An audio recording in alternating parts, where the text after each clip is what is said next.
नमस्कार दोस्तों, स्वागत है आपके अपनी कोचिंग विधि डिजिटल अकेडमी में। And in this lecture we are going to study section number 155 Indian evidence act which has become now the section 158 of the BSA. Absolutely same section, same concept, same everything is same. Just आपको अब ये समझना है BSA का section 158 replace कर देना है, तो सेक्शंस का एडजस्टमेंट करना है, otherwise everything will remain the same. हाँ, इसमें एक चेंज हुआ है, नंबरिंग में चेंज कर दिया। पहले 1 2 3 था, अब उसको उन्होंने कर दिया नंबरिंग में ए बी सी। तो ये माइनर चीज है, ड्राफ्टिंग रिलेटेड चेंज है बस ये। So let's start the class now. We have read Indian evidence act up to section 154। Now we are going to start section 155। This is and this heading is very important. Question of prelims will come from this heading itself. Section 155 deals with what? Impeaching credit of witness.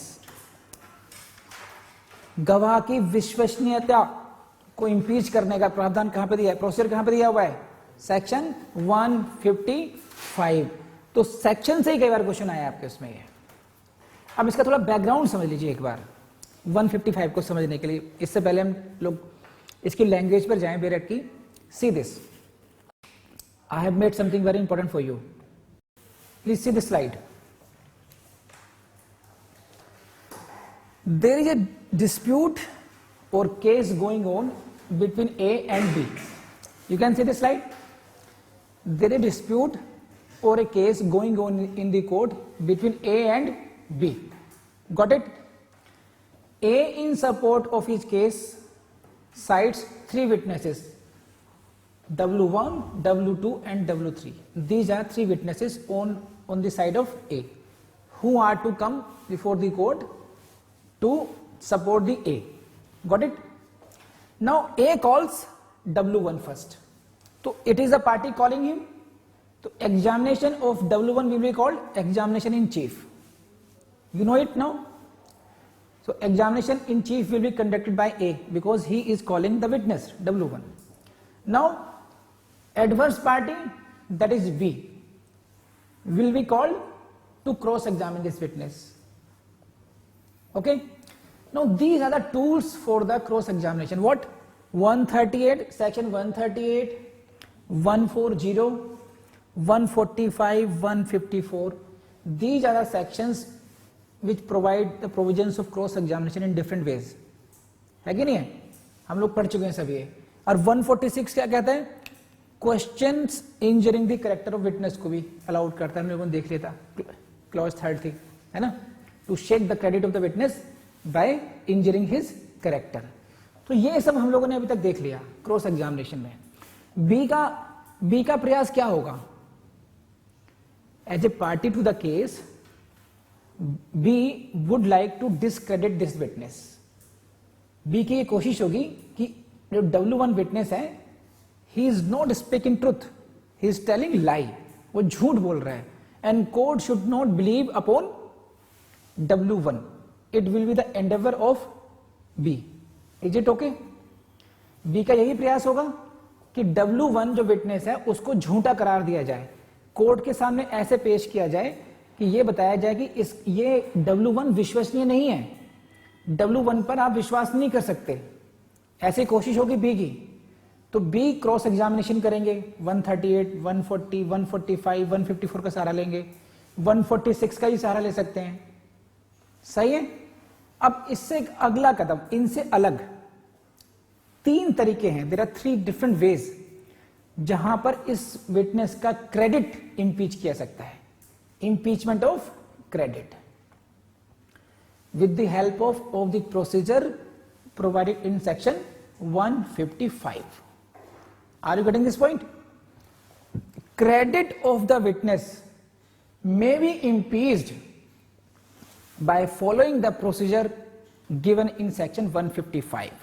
This is in addition to earlier sections of cross examination which I mentioned right now, 138, 140, 145, 154, 146.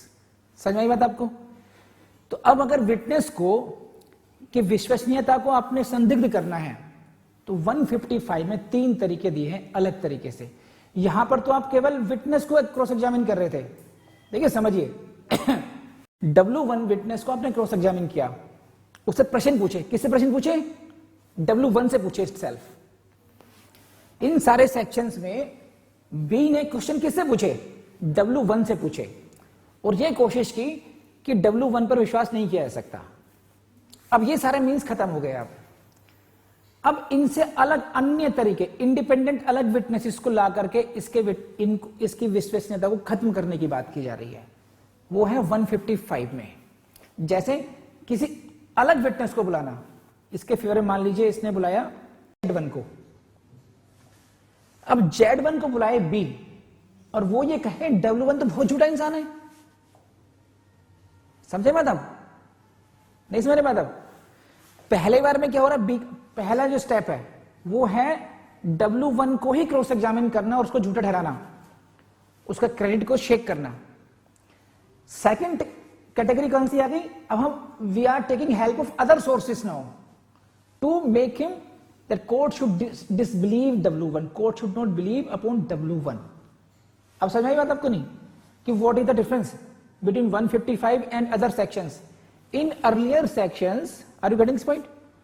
In earlier sections, witness himself was cross-examined and the adverse party tried to shake his credit. But in 155, we are taking the help of other sources to discredit this witness. Got it or not? Now go to the language of this 155. See this, the credit of a witness may be impeached in the following ways. This is language, direct language. The credit of a witness may be impeached in the following ways by the adverse party. Who can impeach the credit? By adverse party? Simple.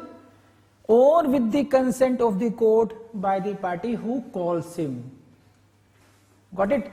तो दोनों ही party, both parties can impeach the credit of the witness.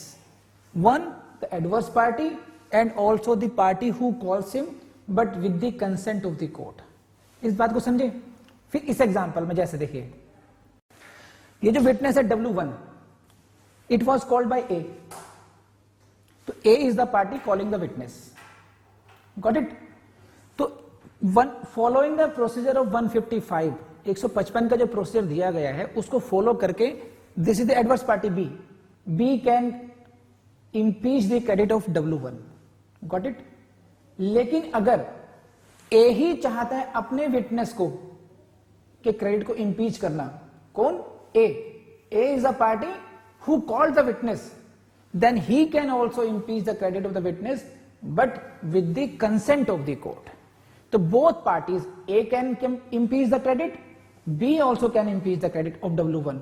But if A wants to impeach the credit, A will have to take the permission of the court. Otherwise, adverse party as B needs not any permission of the court to impeach the credit of the witness. समझ आई बात आपको? तो ये पहली line थी आपकी 155 की. I hope now you got it. This is the credit of a witness may be impeached in the following ways by the adverse party, यानी कि B हमारे एग्जाम्पल में, or by the party who calls him, it means A in our example, with the consent of the court. So in the following ways means following are the ways. Now there are 3 ways. Earlier there were 4 ways. 4th has been now deleted. Got it? Now we will have to read 1, 2, 3 like this. कर लेंगे? चलिए पढ़ते हैं. First, by the evidence of persons who testify, please highlight it like this, by the evidence of persons who testify that they from their knowledge of witness believe him to be unworthy of credit. You got it? By the evidence of persons who testify, meaning thereby what? कि independent persons, evidence of persons means हम अब जो B है वो Z1 को लेकर आए. He is the evidence, he is the person who testify before the court. क्या कहता है वो? कि मेरी नॉलेज, जितना मुझे ज्ञान है, W1 तो बहुत झूठा इंसान है. हमने W1 के क्रेडिट को शेक करना था एज ए P. मान लीजिए मैं हूं B, मैंने पहले W1 को क्रॉस किया पूरा का पूरा ढंग से, सारे प्रोसेसर अपना लिए जितने भी थे. अब मैंने Z1 को बुलाया कि सर Z1 ने कहा कि I know personally W1 and he is not the person who can be believed at all. तो ये मैं एक इंडिपेंडेंट अदर विटनेस को लेकर के आया हूं। This can be permitted under section 155। जिन लोगों को समझ में आ गई बात प्लीज रेज हैंड। सही है। सो दिस इज, लेकिन क्या कर रहे थे, फ्रॉम देयर नॉलेज, ये जो पर्सन है, evidence of person who testify इनकी from their own knowledge of the witness, ये विटनेस की के बारे में उनका जो स्वयं का ज्ञान है उसके विश्वास पे कहते हैं believe him to be unworthy of credit, की इस पर विश्वास नहीं किया जा सकता, कि इसकी जनरल रेपुटेशन ऐसी है, जिन लोगों में विटनेस रहता है, जहां ये विटनेस बुलाया गया W1, वहां पर इसकी रेपुटेशन ऐसी है कि इस पर विश्वास नहीं किया जा सकता। तो एक तरीका ये है according to 155 to impeach the credit of the witness. समझ में आ गई आपको? तो अब चलें क्लॉज सेकंड पेज पढ़ें। चलिए, तो now come to the second, what is the second procedure, second ways है ना, in the following ways. First हमने पढ़ लिया by bringing independent evidence, second is what, by proof that witness has been bribed or has accepted offer of a bribe or has received any other corrupt inducement to give his evidence. Say this.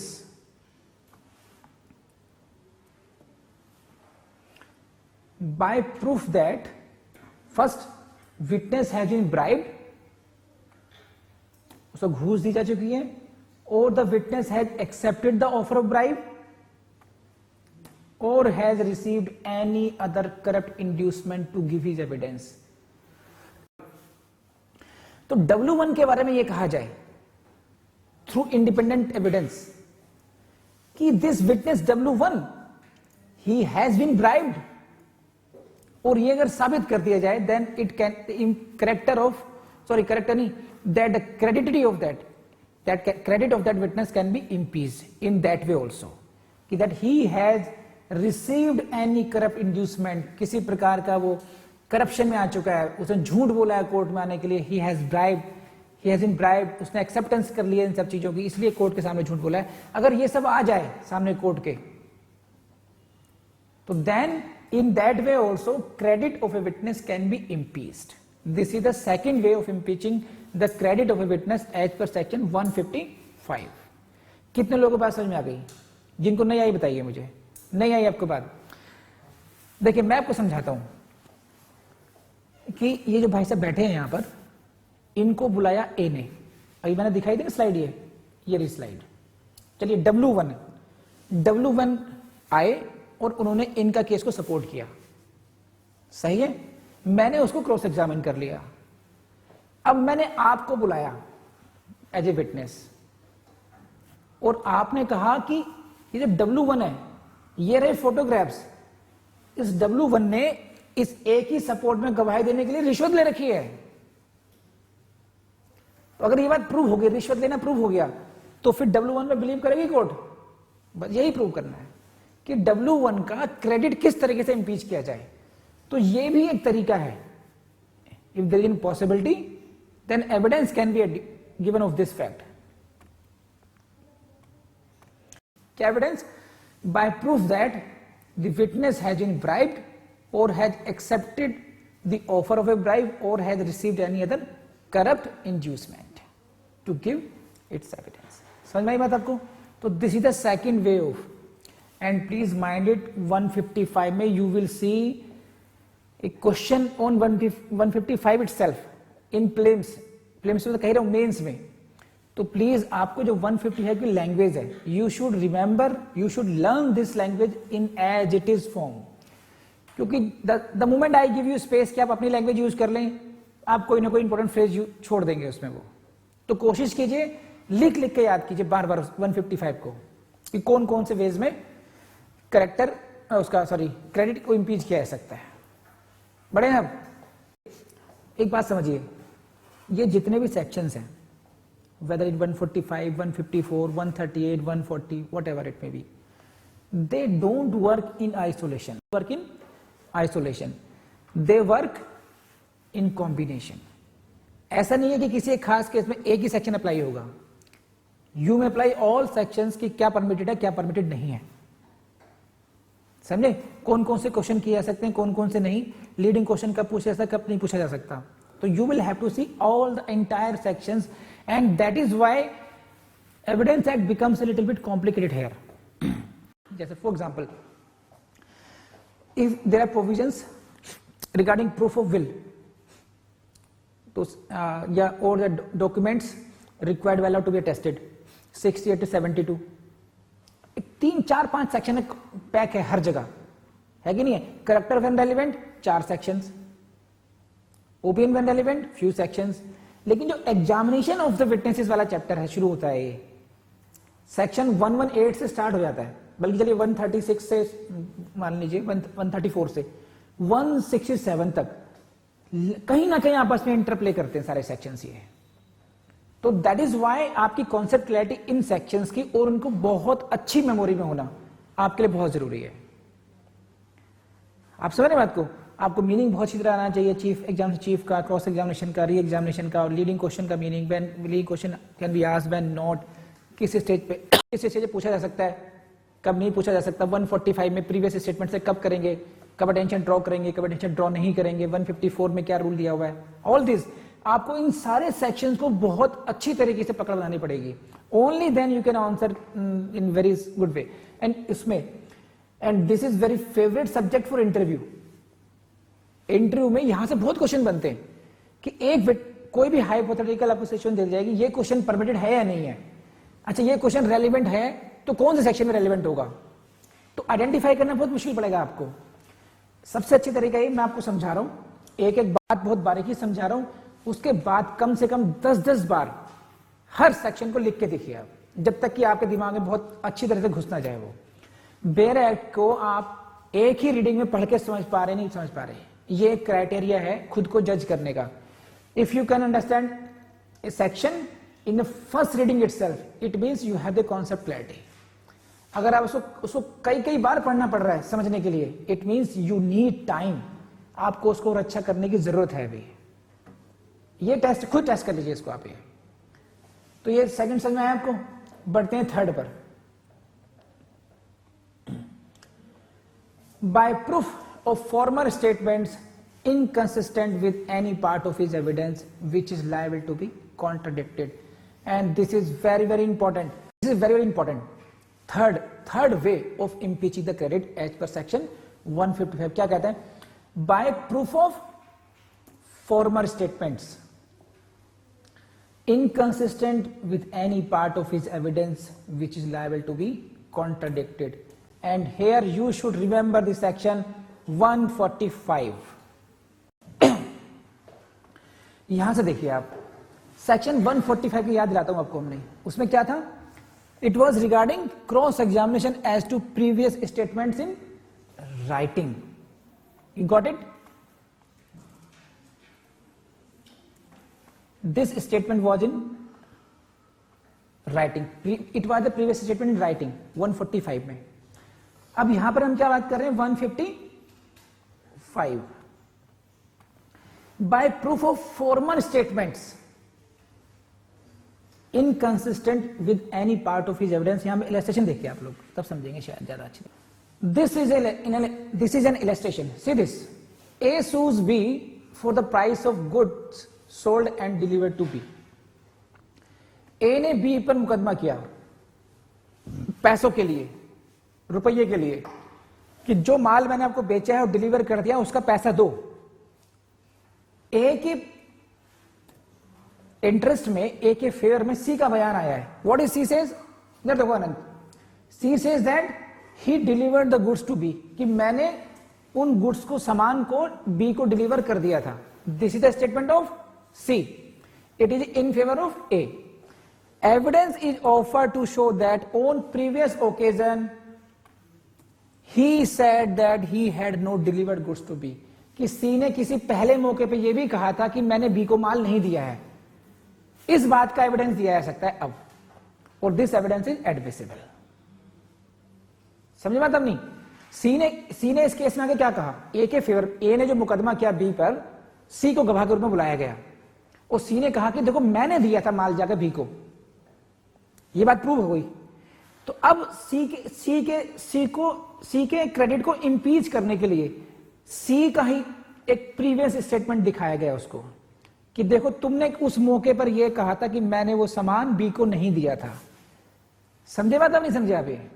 अब यही बात हम 145 में भी कर रहे थे, लेकिन 145 में स्टेटमेंट वाज, कुछ शर्तें थी उसकी, that must be in writing. A witness may be cross-examined as to previous statement made by him in writing or reduced into writing and relevant to the matters in issue without such writing being shown to him or being proved. 145 में भी हम करते हैं, but 145 की specific application कब है, जब statement उसका फॉर्मल स्टेटमेंट राइटिंग में हो या रिड्यूस्ड राइटिंग में हो। लेकिन यहां पर 155 में it is not the condition, the statement में भी इन राइटिंग, स्टेटमेंट में भी वर्बल एज वेल। अब लेकिन अगर राइटिंग में होगा तो they will have to follow the procedure of 145, यानी कि कॉन्ट्राडिक्ट करने के लिए उसकी अटेंशन ड्रॉ करनी पड़ेगी, जो सेक्शन 145 का प्रोसीजर है, आपको याद होगा, नहीं होगा तो फिर वीडियोस देख लीजिए 145 के दोबारा।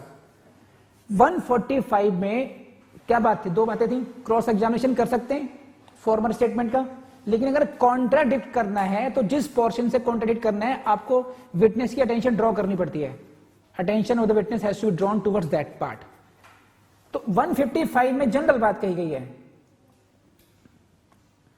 155 में by proof of formal statement, जो पुराने स्टेटमेंट्स दिए थे, पहले जो स्टेटमेंट दिए हैं उसको प्रूव कर दीजिए कि भाई पहले इसने कुछ और कहा था, आप कुछ और बात कह रहे हैं। तो फॉर्मल स्टेटमेंट्स हैं, फॉर्मल रिटन स्टेटमेंट्स नहीं है ये, आप समझिए इस बात को। 145 is applicable only when in case of written statements, previous written statements, and this is a general term, formal statement. These may be verbal statements, these may be written statements as well. लेकिन जब written होंगे then you will have to follow the procedure of 145, क्योंकि वो उसके लिए specifically provision दे रखे हैं हमारे। तो these are the three ways through which credit of a witness can be impeached. अब देख लीजिए कैसे कैसे क्वेश्चंस आए हैं प्रीलिम्स में। पहला question, computer ji, the procedure of impeaching credit of a witness कहां पे दिया हुआ है, विच सेक्शन, 155। वेरी सिंपल, तो आपको सेक्शन याद रखना है या नहीं रखना? चलिए next, in which of the following ways may the credit of a witness be impeached, कौन कौन से तरीकों से, तो आपको तीनों लाइनें याद रखनी पड़ेंगी अब, all the above, got it?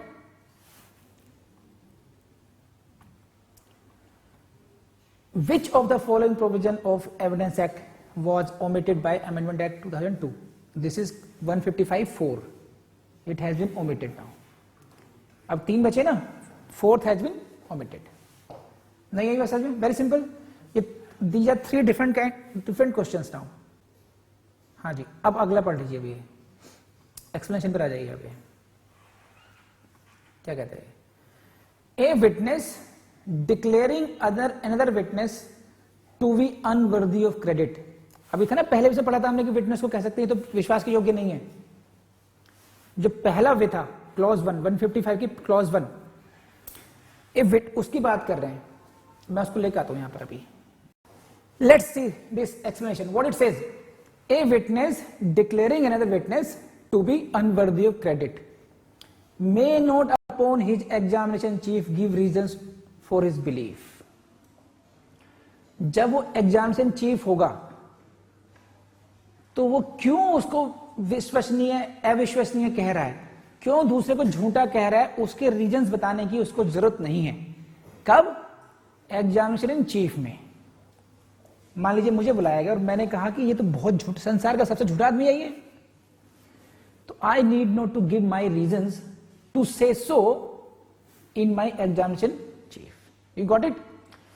But he may be asked his reasons in cross examination। लेकिन क्रॉस एग्जामिनेशन जब आप करेंगे, आपके क्वेश्चन में जवाब आ गया कि ऐसे कोई भी आदमी कह देगा आकर के, but he will have to face the cross examination. भाई साहब क्या किस बात कर रहे हो आप, बताइए क्यों कह रहे हैं आप? झूठा इसको। He may be asked his reasons in cross examination and the answers which he gives can not be contradicted. अब जो मैंने आंसर दिए समझिए, देखिए क्या, ये पहले पढ़ा चुका एक बार मैं कि 153 में मुझे बुलाया गया, मुझे क्या, मैं आपको एग्जांपल लेके आता हूं दोबारा यहीं पर ही, थोड़ा कॉम्प्लिकेटेड है ये एविडेंस एक्ट यहां पर आकर के। हाँ सर, देखिए ये था अपना सूट, ये अपना एग्जांपल था। W1 विटनेस ने सपोर्ट किया A को, इसके क्रेडिट को इंपीच करने के लिए B लेकर आया Z1 को, और Z1 ने कहा कि he is unworthy of credit in his examination chief. अपने एग्जामिनेशन चीफ में Z1 ने कहा कि W1 पर विश्वास नहीं किया जा सकता, और कोई रीजन भी नहीं बताया उसने उसका, ठीक है, रीजन बताना जरूरी नहीं था। अब W1 A ने इसको क्रॉस एग्जामिन किया, A करेगा ना क्रॉस एग्जामिन कि भाई अब तुम बताओ, तुम W1 को जो कह रहे हो कि झूठा है, विश्वास के योग्य नहीं है, किस ग्राउंड पे कह रहे हो, समझे? तो अब जो जवाब Z1 देगा, Z1 जो भी जवाब दे उसको कॉन्ट्राडिक्ट करने के लिए कोई एविडेंस दोबारा नहीं आएगा, वो बात वहीं के वहीं रुक जाएगी। Z1 अपनी बात को सपोर्ट में W1 को झूठा ठहराने के लिए जो भी कहेगा वो वहीं के वहीं लिखित रूप में बात खत्म हो जाएगी, उसको दोबारा कॉन्ट्राडिक्ट करने के लिए A कोई एविडेंस लेके नहीं आएगा कि अब Z1 झूठ बोल रहा है।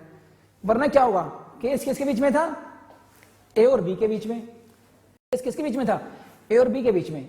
लेकिन अगर हमने Z1 के कोई कॉन्ट्राडिक्ट करने लग जाए तो केस कहां चल जाएगा, W1 और Z1 के बीच में, ये झूठा है ये झूठा, मेन बात से हट जाएंगे हम और W1 और Z1 में भिड़ जाएंगे। अब समझे बात नहीं अभी?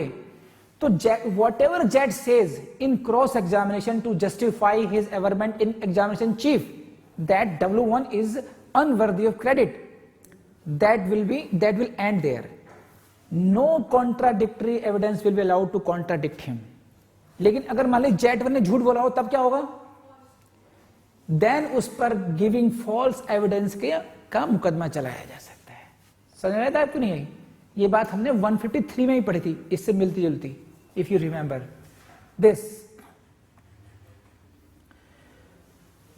And the answers which he gives cannot be contradicted, though if they are false he may afterwards be charged with giving false evidence.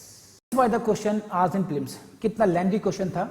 और देखिए कई बार हम क्वेश्चन की लेंथ देकर डर जाते हैं एग्जाम में कि वो सो लेंथी, लेकिन अगर आपने ढंग से बेरेट को पढ़ रखा है, समझ रखा है, तो फिर मुश्किल नहीं है पकड़ना।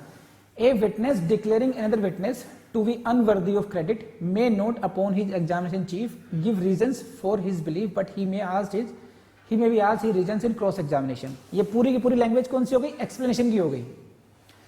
The answers which he gives cannot be contradicted, though if they are false he may afterwards be charged with giving false evidence. This is the answer of this, but you can solve this question only if you have read the explanation in correct perspective. है कि this is इसी illustration पर ये illustration दे दिया गया exam में और ये पूछा गया कि एविडेंस इज एडमिसिबल है या नहीं है। देख लिया आप लोगों ने। A sues B for price of goods sold and delivered to B. C says that he has delivered the goods to B. Evidence is offered to dash dash dash. जो एक्सप्लेनेशन जो हमने इलस्ट्रेशन पढ़ा भी। A is indicted for the murder of B. A पर B की हत्या का आरोप है। अब C का बयान है, C ने क्या कहा, C says B when dying, जब मर रहा था, declared that A had given B the wound of which he died, कि B ने मरते हुए कहा था कि ये जो चोट जिससे मर रहा हूं, ये मुझे चोट किससे पहुंचाई है, B ने पहुंचाई है। स्टेटमेंट किसका है ये, C का। C the witness, C says। नाउ उसको कॉन्ट्राडिक्ट करने के लिए, उसका क्रेडिट इंपीच करने के लिए evidence is offer to show that on previous occasion, पहले किसी ओकेजन पर C said that the wound was not given by A or in his presence, कि भाई A ने तो नहीं मारा था, पहले तुमने ये कहा था A ने नहीं मारा था, आज तुम कोर्ट के सामने ये कह रहे हो A ने मारा है, तो this can be done, this evidence is admissible. आपसे फिल्म से कैसे पूछा जाएगा, ये पूरा का पूरा इलस्ट्रेशन आपको दे दिया जाएगा और ये पूछा जाएगा कि whether this evidence is admissible और नॉट एडमिसिबल। दोनों टिक कर सकते हो, दोनों में एडमिसिबल तो होगा ही, एक कहते हैं नॉन लिखा होगा बस, non admissible, admissible. Options in your prelims, very difficult to identify the correct one, and you can identify only if you have learned these sections very carefully। आपको उन फ्रेजेस का, देखिए मैं इतनी मेहनत से आपकी जो बनाता हूँ स्लाइड्स बनाता हूँ वो इसलिए बनाता हूँ ताकि आपको हर फ्रेज पर आपकी अटेंशन ड्रॉ हो जाए कि देखो मैं भी हूँ, ये भी है, वो भी है, हर चीज को ध्यान रखिए अलग अलग करके आप, वरना इसको मैं दूसरे तरीके से समझा सकता था। क्यों? क्योंकि आपके दिमाग में मैं चाहता हूं पिक्चर्स इन स्लाइड को दिमाग में फिट हो जाए आपके। सो आई होप दोस्तों आपको मेरा लेक्चर समझ में आया होगा और आपने पूरी कोशिश की होगी, अच्छे तरीके से अंडरलाइन किया होगा, अच्छे तरीके से नोट्स लिखे होंगे और अच्छे तरीके से रिवाइज भी आप लोग कर रहे होंगे।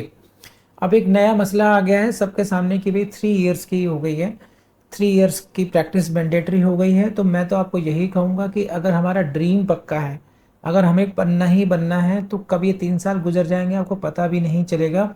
और अपने दिल से पूछो कि क्या एग्ज़ाम की तैयारी पूरी करने में आपको कितना समय लगेगा। 3 साल के बाद एलिजिबिलिटी होगी, ठीक है, लेकिन क्या आप आज ही डेट में रेडी हैं?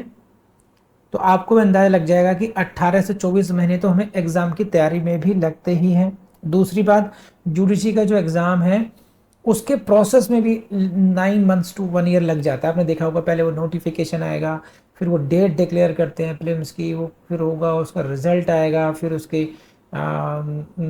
उसमें ऑब्जेक्शंस मांगेंगे, फिर दोबारा रिजल्ट डिक्लेयर करेंगे, फिर लंबी प्रक्रिया, you know it very well, it takes time. तो उसको ज़्यादा सोचने की जरूरत नहीं है, आपको सिर्फ इतना सोचना है कि मेरी तैयारी कितनी है, मेरे सब्जेक्ट्स रेडी हैं या नहीं रेडी हैं। तो इसको ध्यान में रखते हुए अपनी तैयारी को विद फुल कॉन्फिडेंस आप लोग कंटिन्यू रखें, मेरी सलाह आपको यही है, ठीक है। इसी के साथ मैं जरूर कहूँगा कि हमारी वेबसाइट है vidhijudicial.com, उसको एक्सप्लोर करना नहीं भूलें। इस चैनल की जितनी भी प्लेलिस्ट है उन सबको एक्सप्लोर करना नहीं भूलें आप लोग। और साथ ही साथ विधि जुडिशियल एकेडमी का एक ऐप है, उसको जरूर आप डाउनलोड कर लें, आपके बहुत काम आएगा। Thank you very much.